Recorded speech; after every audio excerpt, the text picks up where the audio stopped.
Meninos, meninas, travestis e marcianos, eu sou o Sumpa e este é o No Escurinho do Cinema. Bem-vindo de volta ao seu pequeno programa sobre cultura pop e tudo aquilo que deveria estar nas salas de cinema, mas o Covid não deixa mais.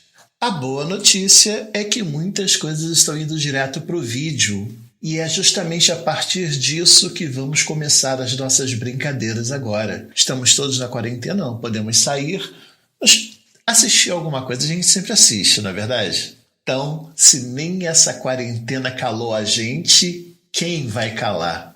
Estamos de volta. Ah, já vai começar. Tá pronto? Sim. Pipoca? Com manteiga. Nachos? Com queijo. Refri com canudo de alcaçuz? Aqui. Vez seja a hora de fazer um filme novo. O filme da vez é Scooby. Na verdade, aqui no Brasil seria Scooby, lá fora é Scoop. E só quer dizer Scooby-Doo mesmo. Não é nada de tão importante assim. Ele conta a história do começo da amizade da Salsicha e do Scooby e ele pretende montar o que vai ser o HB Verso. Se todo mundo quer o universo compartilhado, quem é o Scooby para dizer que não pode ter, não é verdade? Scooby-Doo, você foi a chave para os momentos mais felizes da minha vida. Você também, Salsicha. Eu me lembro do dia que a gente se conheceu. Isso é pimenta do reino? Areia. Então, sente na cadeira, escolha a sua bebida preferida, sua pipoca, e vamos falar sobre este filme que infelizmente cruzou o caminho do coronavírus e acabou não indo para os cinemas. O que é uma pena, porque teria sido maravilhoso. A animação 3D dele é excelente, a história, o roteiro é excelente e você sente nostalgia ao rever uma série de velhos conhecidos de sua infância. Formiga Atômica, Tutubarão, Magru Gorila, Hong Kong Fu. Na verdade, você os vê como easter eggs, eles não estão realmente ativos dentro dos filmes. Mas tem uma ceninha ou outra em que você vê. Inclusive é curioso descobrir que o Dr. Benton Quest é o fornecedor da tecnologia de tudo que está acontecendo naquele mundo. Afinal de contas, quando você para ver o computador, o notebook que todo mundo usa tem um Qzinho. Q de Quest. Scooby-Doo tem quase 60 anos, é uma franquia bem longeva. E de tempos em tempos as pessoas tentam dar uma renovada, porque afinal de contas o Scooby-Doo do seu pai pode não ser o do seu filho, pode não ser o do seu avô.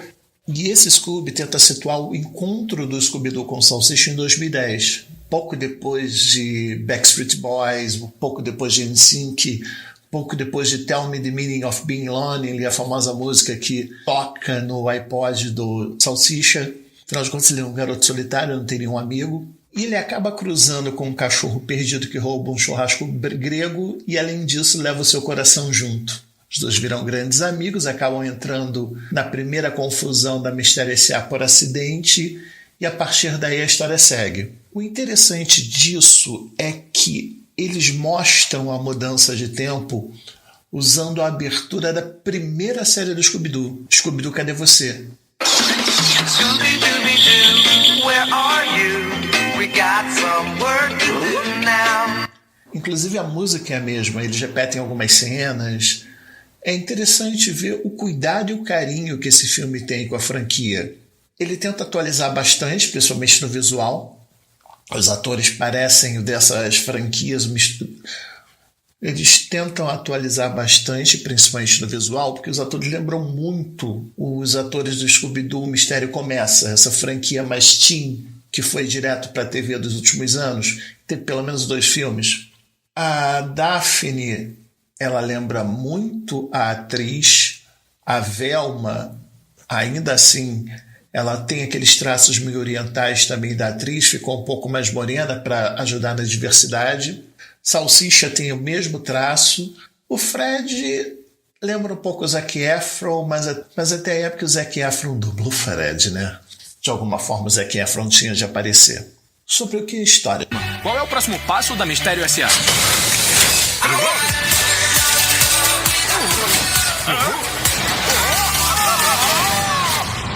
Peraí. O Salsicha e o Scooby foram levados? Bem-vindos à Fúria do Falcão! Au! Por que fez isso? Só pra confirmar que não era sonho. A ideia era se beliscar. O Scooby-Doo acaba sendo o herdeiro genético do cachorro de Alexandre o Grande, e isso é o que cria a grande confusão, porque o Dick Vigarista quer descobrir alguma coisa ligada à herança desse cachorro. É como eu sempre, riquezas, ouro, dinheiro, só não tem mulheres porque muitas vezes ele que é a mulher, ele se disfarça o tempo todo. Logo no comecinho, você vê o Simon Cowell, aquele jurado famoso dos programas de música, e ele diz que o Salsicha e o Scooby não servem para nada. A Velma é inteligente, a Daphne tem empatia, Fred é o forte, e para que serve o Scooby e o Salsicha? Isso separa os dois personagens do resto da Mistério S.A. E é interessante porque isso ajuda na quest dos personagens. Logo após isso, eles são sequestrados, entre aspas, pela Fúria do Falcão, que é a nave do Falcão Azul, e eles passam a viver uma aventura não do lado dos amigos de sempre, mas de novos personagens que para eles eram mitológicos, que para eles... Vamos lá, eles eram fãs. Salsicha sempre foi fã do Falcão Azul. O que acaba sendo interessante, porque se você lembrar da história, o Falcão Azul foi coadjuvante de um desenho animado do Scooby-Doo por volta de 76, 77. Eles dividiam meia hora Falcão Azul, meia hora Scooby-Doo.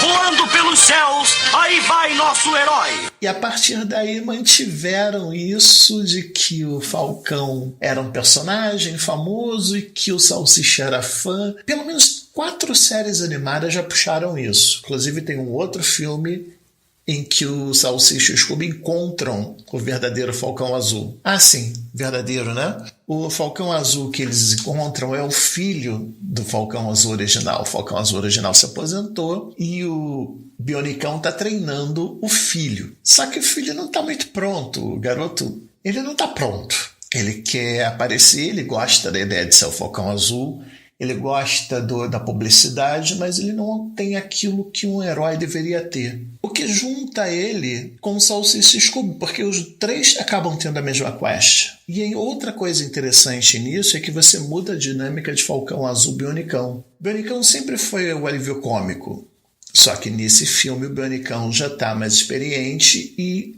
o Falcão Azul que virou o alívio cômico. É interessante ver isso porque heróis nem sempre são o que você espera deles. É aquela famosa frase de jamais conheça alguém de quem você é fã, porque você pode se decepcionar. Então você tem 2 grupos específicos. Você tem o pessoal que está na nave do Falcão Azul, a Falcon Furry, e você tem o grupo da Máquina do Mistério.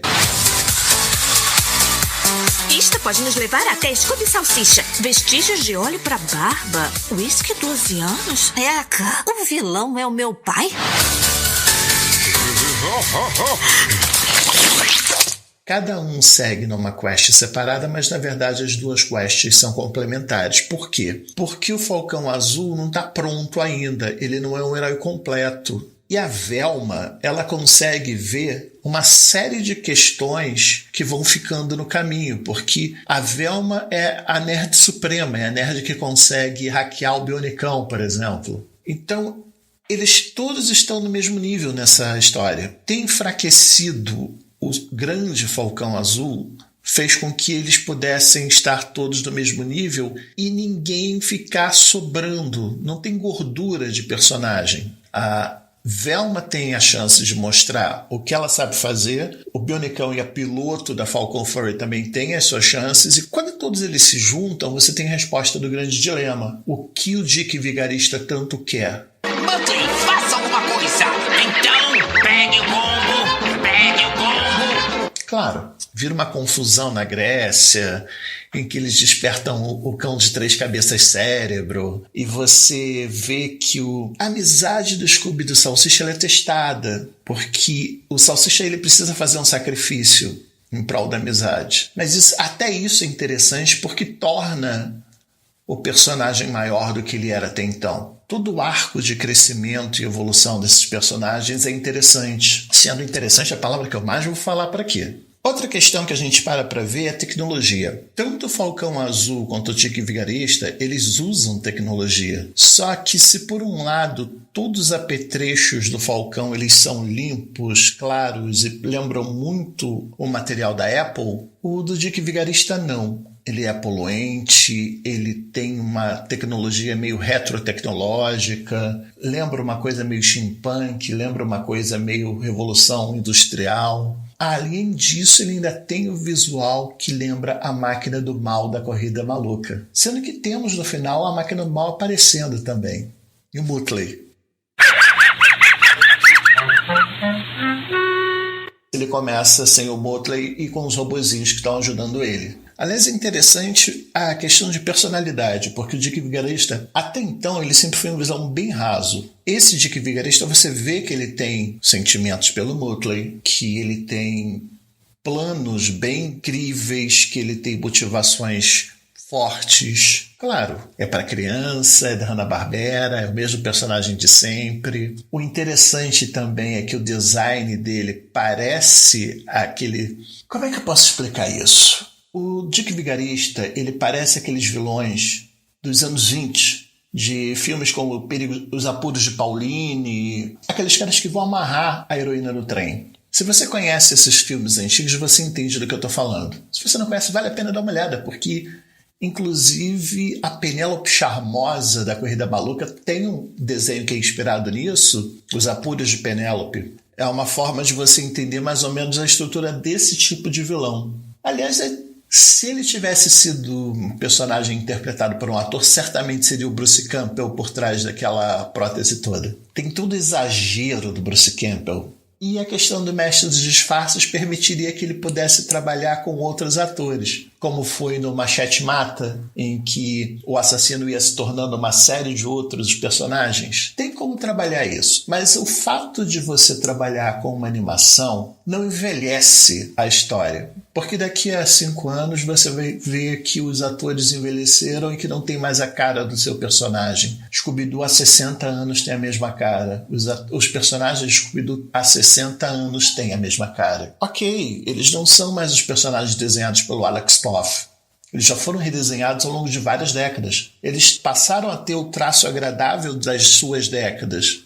Mas ainda assim, a base feita pelo Alex Toth lá nos anos 60 permanece. Porque você reconhece o salsicha desse filme e o salsicha do Scooby-Doo Cadê Você? Qualquer salsicha, se você colocar lado a lado, você vai reconhecer. Até o salsicha do Scooby-Doo Atrás das Pistas, porque no final das contas é o mesmo design, são variações do mesmo design. Outra coisa interessante, a aparição do Simon Cowell, ele no final das contas acaba não sendo Simon Cowell, porque ele faz parte do plano grande do Dick Vigarista. Infelizmente a gente descobre isso no final. Mas ele já abre para o fato de que a Mistério S.A. quer crescer, eles querem amadurecer fazendo aquilo que eles sabem. Então é toda uma história sobre como você vai amadurecer, para onde você vai, quem você vai ser quando crescer.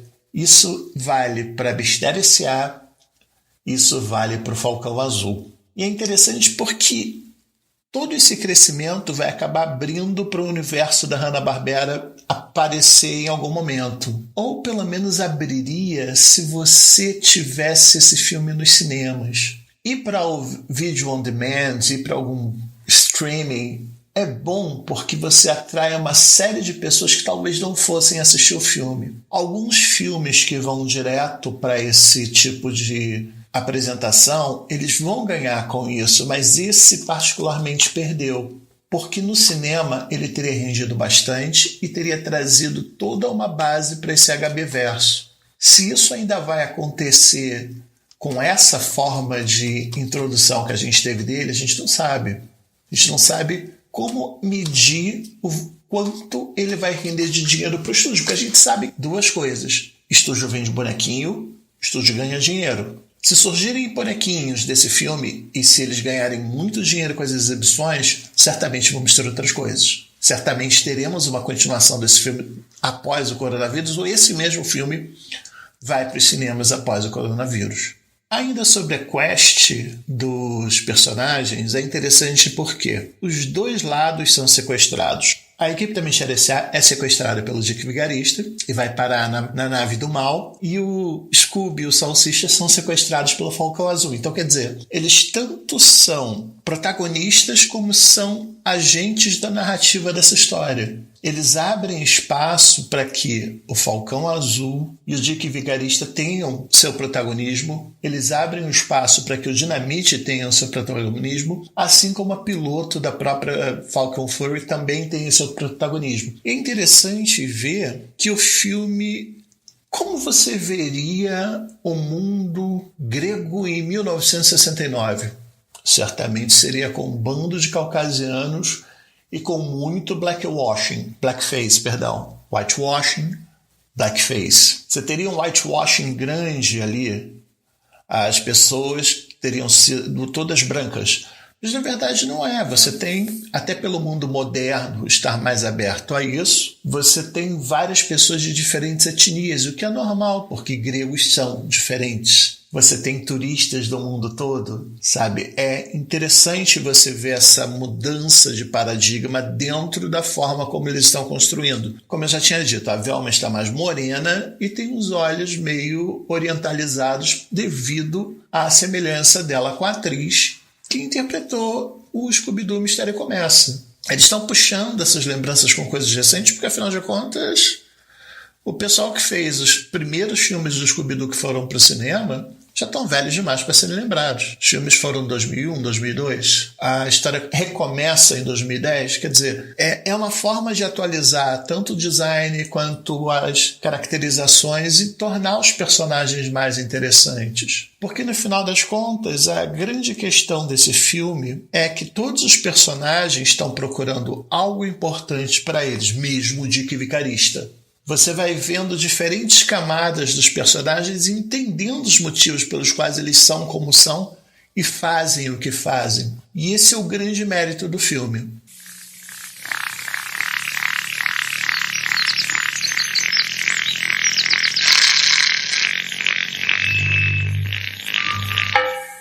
É hora de dar tchau. É hora de dar tchau. É hora de dar tchau.